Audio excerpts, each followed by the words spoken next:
గోర్బోలి బంజారా జాతి భాషను రాజ్యాంగంలోని 8వ షెడ్యూల్లో చేర్చేందుకు అసెంబ్లీలో ఏకగ్రీవంగా తీర్మానం చేయటం పట్ల కాంగ్రెస్ పార్టీ ఎస్టీ సెల్ జిల్లా ప్రధాన కార్యదర్శి దేవిలాల్ నాయక్ హర్షం వ్యక్తం చేశారు. ఈ సందర్భంగా పాల్వంచ అంబేద్కర్ సెంటర్లో దేవిలాల్ నాయక్ ఆధ్వర్యంలో అంబేద్కర్ విగ్రహంతో పాటు తెలంగాణ ముఖ్యమంత్రి రేవంత్ రెడ్డి, డిప్యూటీ సీఎం మల్లు భట్టి విక్రమార్క, మంత్రి పొంగులేటి శ్రీనివాస్ రెడ్డి, వైరా శాసన సభ్యులు రామ్దాస్ నాయక్ చిత్రపటాలకు పాలాభిషేకం చేశారు. ఈ కార్యక్రమంలో నాయకులు భట్టు మురళి, రాము నాయక్, ఉపేందర్ నాయక్, రమేష్ నాయక్, బాలాజీ నాయక్, శంకర్, కిషన్, యోగి, నందిని, అనిల్, దేవా, బాలు నాయక్, సుమన్ నాయక్, ఎండి మంజూర్, రవి గౌడ్, సోమయ్య, పెంకి శ్రీను, సాంబయ్య, నాగేశ్వరరావు, విజయ్, గంధం నరసింహారావు, భాషా, రాములు నాయక్, కుసా నాయక్, తాజుద్దీన్ తదితరులు పాల్గొన్నారు.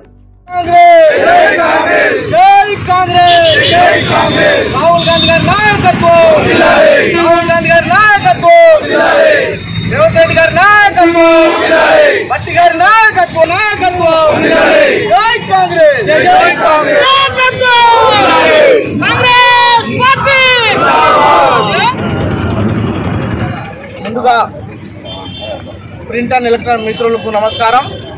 నా పేరు Devilal Nayak, Congress party ST cell జిల్లా ప్రధాన కార్యదర్శి.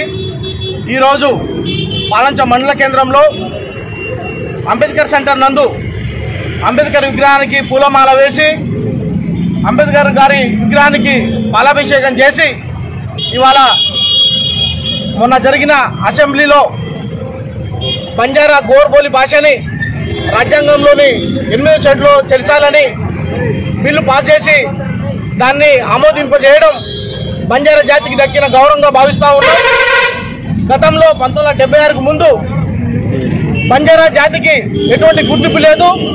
ఆనాడు బంజారా జాతి యొక్క స్థితిగతులను అధ్యయనం చేయడానికి ఆనాడు కేంద్రంలో ఉన్న కాంగ్రెస్ ప్రభుత్వం ఇందిరాగాంధీ నాయకత్వంలో మరియు రాష్ట్రంలో ఉన్న కాంగ్రెస్ పార్టీ ఉమ్మడి ఆంధ్రప్రదేశ్లో ఉన్న కాంగ్రెస్ ప్రభుత్వం అప్పుడు జలగ వెంకటరావు గారు ముఖ్యమంత్రి ఉండే వారి ఆధ్వర్యంలో బంజారాల స్థితిగతులపై ఒక కమిటీ ఏర్పాటు చేసి బంజారా స్థితిగతులపై కమిటీ ఏర్పాటు చేసి వాళ్ళ యొక్క స్థితిగతులను, ఆర్థిక పరిస్థితులను, సామాజిక స్పృహలను గుర్తించి ఆనాడు 1976లో కాంగ్రెస్ పార్టీ ఎస్టీ జాబితాలో లంబాడీలను కలపడం జరిగింది.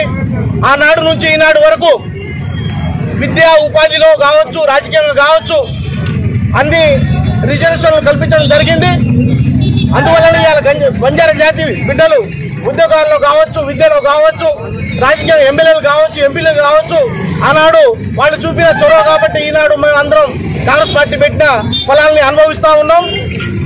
అంతేకాకుండా బంజారా భాషకి ఎన్నో చరిత్ర గల బంజారా జాతికి బంజారా భాషకు గుర్తింపు లేదు.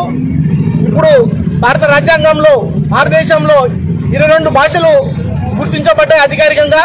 దీన్ని కూడా బంజారా భాష గోర్బోలి భాషని 23వ భాషగా అధికారికంగా గుర్తించాలని రేవంత్ రెడ్డి గారి నాయకత్వంలో మన తెలంగాణ రాష్ట్ర ప్రభుత్వం దేశంలో ఏ రాష్ట్రంలో జరగని విధంగా ఇక్కడ బిల్లును ప్రవేశపెట్టి కృష్ణారావు గారు, మంత్రివర్యులు కృష్ణారావు గారు, జూపల్లి కృష్ణారావు గారు బిల్లును ప్రవేశపెట్టడం జరిగింది. దానికి స్పీకర్ గారు గడ్డం ప్రసాద్ గారు దాన్ని ఆమోదం తెలపడం జరిగింది. ఈ యొక్క బిల్లు ఆమోదం తెలపడం వల్ల బంజారా జాతి హర్షం వ్యక్తం చేస్తూ ఉన్నాం. ఈ యొక్క బిల్లు ఏర్పాటులో, బిల్లు ఆమోదంలో మా యొక్క బంజారా జాతి నాయకులు, ఎమ్మెల్యేలు, మాజీ ఎమ్మెల్సీలు ఉన్నారు. వారిని కూడా మేము బంజారా జాతి తరఫున కృతజ్ఞతలు తెలియజేస్తా ఉన్నాను. ఈ యొక్క బిల్లు ఆమోదంలో మాజీ ఎమ్మెల్సీ రాములు నాయక్ గారు, వైరా శాసనసభ్యులు బంజారా ముద్దుబిడ్డ మానవ్ రామ్దాస్ నాయక్ గారు, అదేవిధంగా దేవరకొండ ఎమ్మెల్యే బాలు నాయక్ గారు, టోన్నాకల్ ఎమ్మెల్యే రామచంద్ర నాయక్ గారు, మిగతా ట్రైకార్ చైర్మన్ ముఖ్యంగా ట్రైకార్ చైర్మన్ బెల్లా నాయక్ గారు కూడా చొరవ చూపడంలో రేవంత్ రెడ్డి గారు అసెంబ్లీలో బిల్లు తీర్మానం చేయడం జరిగింది. ఇది బంజారా జాతికి దక్కిన గౌరవంగా భావిస్తా ఉన్నాను. ఇది బంజారా జాతిని గోర్బోలి భాషని రాజ్యాంగం చేర్చాలనే డిమాండ్ గత 20 నుంచి 30 సంవత్సరాలుగా బెల్లా నాయక్ LHPS లంబాడి హక్కుల పోరాట సమితి ఆధ్వర్యంలో పోరాటాలు జరుగుతూ ఉన్నాయి. అదేవిధంగా తండాలం గ్రామ పంచాయతీ చేయాలనే డిమాండ్ కూడా 20-30 సంవత్సరాల నుండి జరిగింది. అది మా నాయకుడు బెల్లా నాయక్ గారి ద్వారా సాధ్యమైందని ఈ సందర్భంగా తెలియజేస్తూ ఉన్నాం. అదేవిధంగా గోరుమల్లి భాషను కూడా 23వ భాషగా గుర్తించాలి భారతదేశంలో అనేసి ఆనాడు బెల్లా నాయక్ గారు ఎంతో పోరాటాలు చేశారు. ఆ పోరాట ఫలితంగానే మా వైరా ఎమ్మెల్యే రామదాస్ నాయక్ గారి చొరవతోనే మాజీ ఎమ్మెల్సీ రాములు నాయక్ గారి చొరవతోనే ఇది సాధ్యమైందని మేమందరం హర్షం వ్యక్తం చేస్తూ ఉన్నాము.